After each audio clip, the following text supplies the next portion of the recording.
श्री राधे कृष्णा। हमारे YouTube channel में आप सभी का स्वागत है।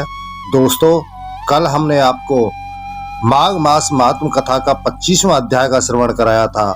आज हम आपको माघ मास महात्म के 26वें अध्याय का श्रवण करा रहे हैं। यह हम कराए उससे पहले जो भी नए सदस्य हमारे इस वीडियो को देख रहे हैं, जिन्होंने अभी तक मेरे चैनल को सब्सक्राइब नहीं किया है, कृपया वे चैनल को सब्सक्राइब करें, लाइक करें तथा शेयर भी करें और बगल में लगा घंटी का बटन दबाना ना भूलें, जिससे हम जो भी वीडियो बनाएं उन सभी का नोटिफिकेशन आपके पास में पहुंचे और हमारी सभी वीडियो का आपको लाभ मिल सके। पथिक कहने लगा कि हे प्रेत, तुमने सारस के वचन किस प्रकार और क्या सुने थे, सो कृपा करके कहिए। प्रेत कहने लगा कि इस वन में कोहरा नाम की एक नदी पर्वत से निकलती है।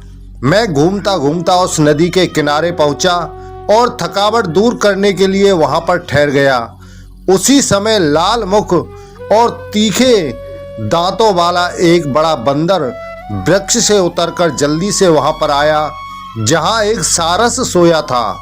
उस चंचल बंदर ने कई एक पक्षियों को देखकर उस सोए हुए सारस को दृढ़ता से पैरों से पकड़ लिया और तो सब पक्षी उड़कर वहां से चले गए, परंतु सारसी भयभीत होकर विलाप करती हुई वहीं पर रुक गई।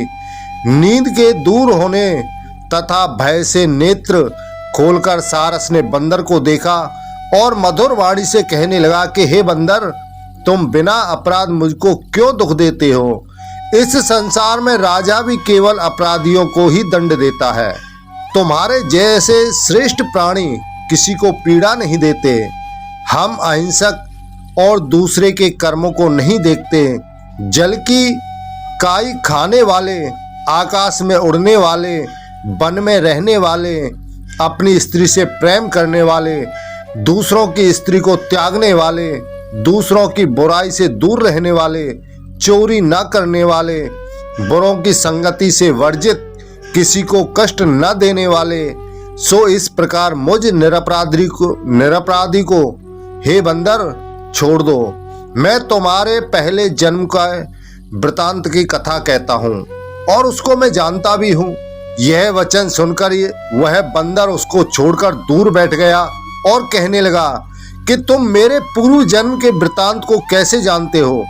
तुम अज्ञानी पक्षी हो और मैं वन में घूमने वाला हूँ।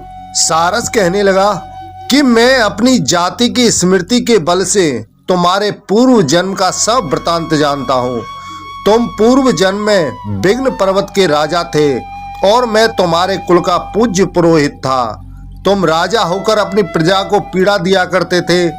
विवेकहीन तुमने बहुत सा धन इकट्ठा किया, सो बानर प्रजा की पीड़न रूपी अग्नि की ज्वाला से तुम पहले ही तप चुके हो। पहले तुम कुंभीपाक नरक में गिराए गए। तुम्हारे शरीर को नरक में 3000 वर्ष बीत गए। फिर नरक से निकलकर बचे हुए पापों के कारण इस बंदर की योनि में आए और मुझको मारना चाहते हो। पूर्व जन्म में तुमने ब्राह्मण के बाग से लूटकर बलपूर्वक फल खाए थे। उसका यह भयंकर फल हुआ कि तुम बानर और वनवासी हुए। प्राणी अश्वमेव अपने किए हुए कर्मों को भोगता है, इसको देवता भी नहीं हटा सकते। इस प्रकार मैं सारस का जन्म लेकर भी अज्ञान से मोहित नहीं हुआ। इतनी कथा कहकर बानर कहने लगा कि यदि ठीक ही जानते हो तो बताओ तुम पक्षी कैसे हुए? सारस कहने लगा कि मेरी दुर्गति का कारण भी सुनो। तुमने नर्मदा नदी के किनारे पर सूर्य ग्रहण के समय बहुत से ब्राह्मणों के निमित्त 100 ढेर अन्न के दान दिए थे। मैंने पुरोहिताई के मदद से थोड़ा सा ब्राह्मणों को दिया और बाकी सब में आप भर ले गया, यानी छुपा करके मैं अपने घर ले गया। इन ब्राह्मणों के द्रव्य का अपहरण करने के पाप से मैं पहले काल सूत्र नरक में और फिर रक्त कदूर्म नरक में, जहां पर बड़े बड़े कीड़े थे और रक्त तथा पीप से भरा हुआ नाभि तक नीचे सिर और ऊपर पैर किए हुए पीप चाटता हुआ उस दुर्गंध वाले नरक में कीड़ों आदि से काटा जाकर 3000 वर्ष तक उस यातना को मैं भोगता रहा। मैं नरक के दुख का वर्णन नहीं कर सकता। फिर नरक की यातना से मुक्त होकर यह सारस का जन्म पाया, क्योंकि पूर्व जन्म में अपनी बहन के घर से कांसे का बर्तन चुराया था। इसको मैंने एक जुआरी को दिया, इसी से मैं सारस योनि में आया। यह मेरी स्त्री पिछले जन्म में ब्राह्मणी थी, इसने भी कांसे की चोरी की थी, इसी से यह मेरी स्त्री और सारसी हुई।